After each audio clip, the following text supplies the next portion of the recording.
in upstate South Carolina, Oconee County in upstate South Carolina, until 11:30 a.m. Eastern Standard Time. At 5:36 a.m. Eastern Standard Time, rainfall across the Warren counties has already accumulated up to 2 inches, with localized 3 inches of rain in the mountains. Given the already wet conditions, and with stream levels rising, the threat for additional heavy showers and a few thunderstorms will produce an additional inch or 2 of rainfall along with the threat of high rainfall rates. This will lead to flooded roads and cause streams and creeks to rise out of their banks.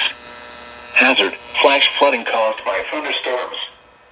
Source: radar and automated gauges.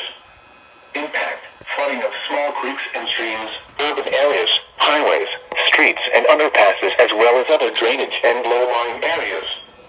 A flash flood warning means that flooding is imminent or occurring. Residents living along streams and creeks should take immediate precautions to protect life and property. Do not attempt to cross flooded areas by foot or by automobile.